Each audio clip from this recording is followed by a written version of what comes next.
Álvaro Cueva, un placer estar contigo. Muchísimas gracias. Vamos a aprender, ¿verdad? A bailar.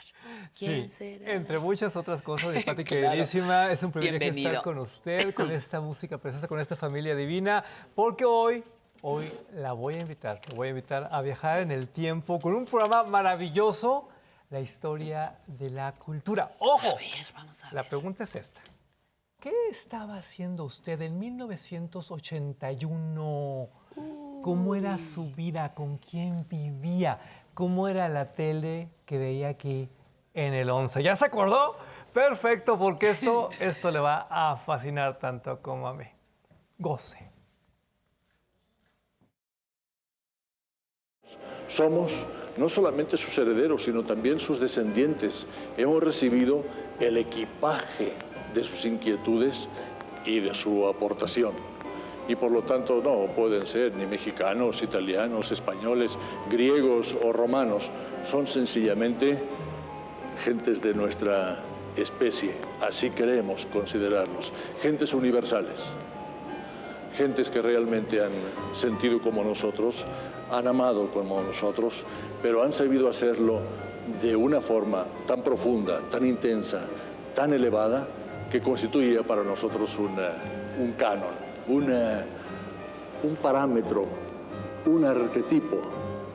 No tenemos derecho a estar viviendo 5.000 años después de un gran personaje sin ser por lo menos 5.000 veces mejores que él.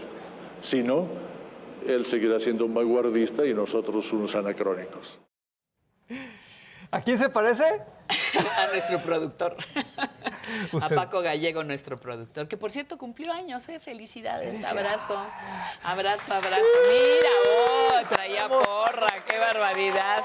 Eso sí que no estaba planeado. Oye, pero este programa, ¿de dónde? Yo no lo recuerdo honestamente. Es una de aquellas joyas de la administración de Pablo Marantes, el creador Pablo de Marantes, programas sí, como, sí. Como el de Cristina Pacheco, este hombre que cambió la historia Sí, de los sí, medios públicos cómo no. en México. Y obviamente el título lo dice todo, la historia de la cultura desde la perspectiva del Renacimiento. Pero ojo con lo que le voy a decir, este hombre para muchas personas es un santo. Ahorita le voy a explicar por qué. Lo digo en serio, ¿eh? En serio. Santo. Literalmente. Observe.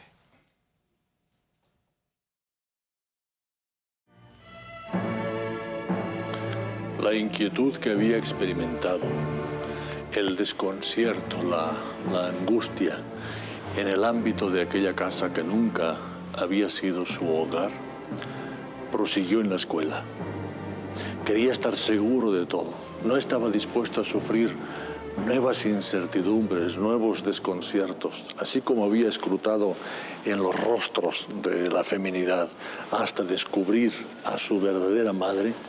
Así quiso estudiar el mundo que lo rodeaba, las enseñanzas de sus maestros, la naturaleza, todas las materias que se le proponían en los estudios desde su infancia eran por él examinadas, analizadas minuciosamente. El investigador científico seguía desarrollándose. ¿Por qué es un santo? Te cuento, Pablo de Ballester era obispo de la Iglesia Ortodoxa y fue asesinado en plena liturgia en 1984, aquí en Ciudad de México, y esto conmocionó a las multitudes. Fue una escena escalofriante. Él estaba, insisto, en medio de la misa, llamémosla así, y de repente entra un exmilitar que no estaba muy bien y se lo agarra a balazos y él intenta suicidarse. Muy comentado el caso. Fíjate que no lo tengo registrado, ¿eh? Qué barbaridad. Tremendo, a tal grado que él tiene su santuario hoy, aquí en Naucalpan, para que entiendan el tamaño del personaje y para que entiendan el tamaño de historia que les voy a contar, regresando a estas imágenes, porque, insisto, esto es un ejercicio de nostalgia. Esto es para que usted aprecie la historia del 11 con estos conceptos que nunca pasarán de moda. Observe. Miguel Ángel allí halló verdaderamente el ámbito más propicio para la contemplación de la belleza y de la grandeza de las obras de la antigüedad. Allí él también se sintió inmerso en una necesidad febril de creación artística. Y no solamente por el jardín, sino también por la biblioteca que Lorenzo estaba erigiendo, porque en la edificación de aquel lugar que todavía hoy conocemos como la Laurentina, oía él el picar y el resonar, el golpear del mazo y del cincel sobre las piedras, y ello le recordaba indudablemente aquellos años bucólicos de su infancia en las canteras de Setiñano. Y no eran solamente aquellas piedras, y no eran solamente aquellas obras de arte, sino también el ambiente que constituyó para él un verdadero seminario de la intimidad de los Medici. Los Medici. ¿Te acuerdas que te decía que esto nunca pasa de moda? Bueno, la gran nota en el Zócalo de Ciudad de México es precisamente la Capilla Sixtina y es exacto lo que acabamos de observar de una manera u otra con este gran personaje, con este gran programa que, insisto, forma parte de nuestro acervo y forma parte de la vocación del 11. La vida de Pablo de Ballester es increíble, Patti, porque él nace en 1927 en España y queda marcado por la Guerra Civil. Él desde muy joven se hace monje y en el monasterio dedica su vida a cultivarse. Entonces se vuelve experto en cosas impresionantes. Se traslada a la Iglesia Ortodoxa. En 1970 llega ya a México e inmediatamente a la UNAM.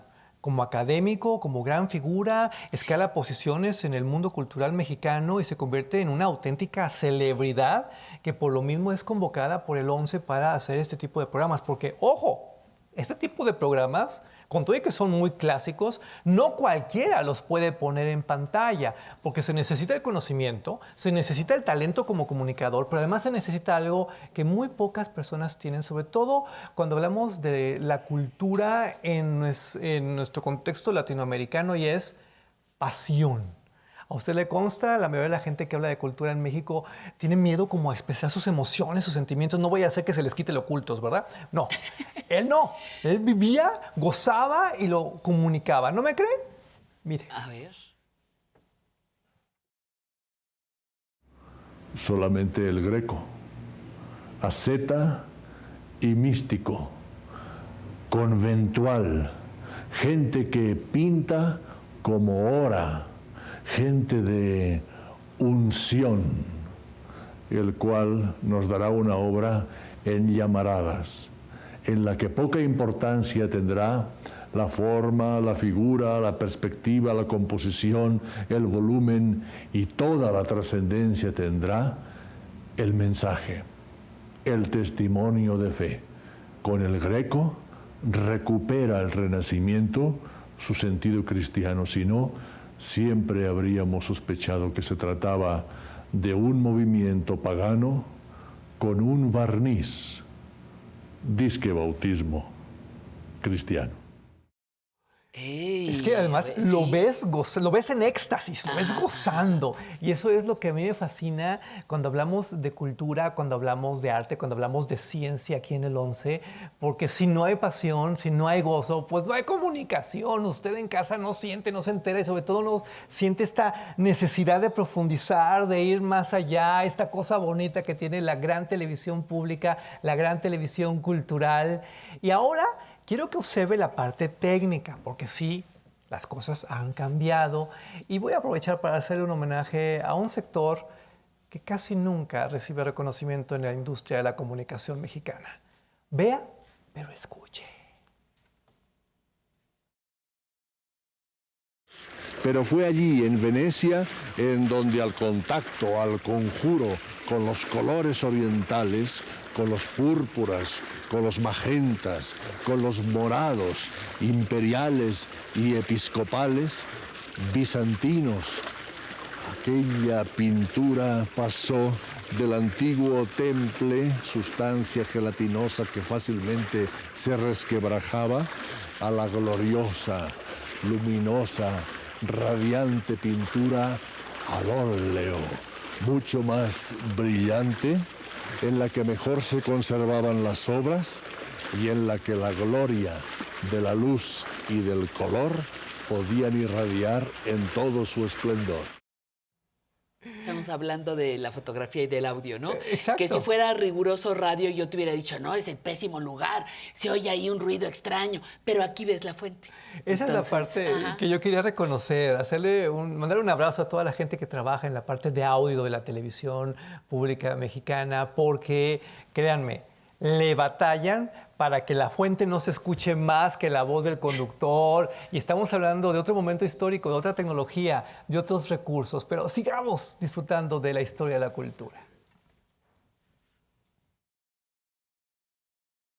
Para nosotros, las reliquias de Teresa la Grande son sus obras, reliquia, lo que resta, el testamento y al mismo tiempo el compromiso que nos deja. Las memorias, el libro de su vida, las moradas, las visitaciones, el epistolario y algunos versos bastante aceptables. Desde luego no es suyo, lamentamos decirlo, el famoso "No me mueve mi Dios para quererte", aunque de alguna manera sí expresa gran parte de la intensidad de sus estados anímicos. Las mujeres y los hombres de mi generación le debemos mucho a figuras como Pablo de Ballester y sobre todo a este momento histórico de la historia de la comunicación mexicana, porque ustedes recordarán, lo teníamos a él en el 11, pero también teníamos a grandes personalidades haciendo esfuerzos por divulgar la cultura, como Juan José Arreola, como, bueno, es que era un momento es una época precioso, importante, ¿no? claro. Ajá. Y esto a muchos los va a llenar de placer porque quiero que vean el clip completo, es una gloria. A ver. De sucesos, pues, grandes, magníficos, trascendentales, tremendos, de los cuales tomaría también Shakespeare temática e ímpetu, información y fuerza motriz. Romeo, Romeo. Oh, si yo pudiera hablar a gritos, penetraría mi voz hasta en la gruta de la ninfa Eco y llegaría a ensordecerla repitiendo el nombre de mi Romeo. Cuán grato suena el acento de mi amada en la apacible noche, protectora de los amantes. Más dulce es que música en oído atento. ¡Romeo! Alma mía. ¿A qué hora irá mi criado mañana? A las 9. No faltará. Las horas se me harán siglos hasta que esa llegue. No sé para qué te he llamado. Déjame quedar aquí hasta que lo recuerdes. Con el contento de verte cerca, me olvidaré eternamente de lo que pensaba, recordando tu dulce compañía. Aquí estamos en el debate. Qué barbaridad. Arturo Beristain, pero no identificamos a la Julieta.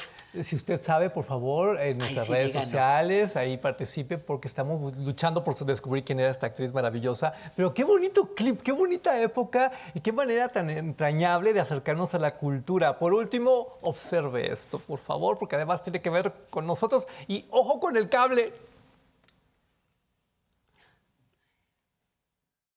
Esas muchas ideas, esa congestión, ese estar pensando vertiginosamente, ese crear, ese hallarse en colapso y al mismo tiempo en creación, en agonía y en éxtasis, fue lo que le hizo escribir en Argamasilla de Alba, o por lo menos terminar en la cárcel de Argamasilla de Alba, a don Miguel de Cervantes, su Quijote de la Mancha. Demasiadas ideas, pero para nuestra fortuna, escritas en un libro de ideas. La historia en sí es simple, como el contenido de todos los grandes libros que conocemos. Es la historia de un personaje incluso sencillo. Si teníamos que rematar con Cervantes, lo siento mucho, pero es que es nuestra cultura, nuestra lengua, y yo quiero desde aquí mandarle un abrazo muy cariñoso a todas las personas que contribuyeron a crear la historia de los medios públicos mexicanos, a todos los que han luchado desde tiempos ancestrales por compartir el conocimiento, la pasión, el arte, la ciencia. Gracias, Pati, por permitirme esto. Gracias a ti por traernos siempre cosas que nos siguen sorprendiendo del 11.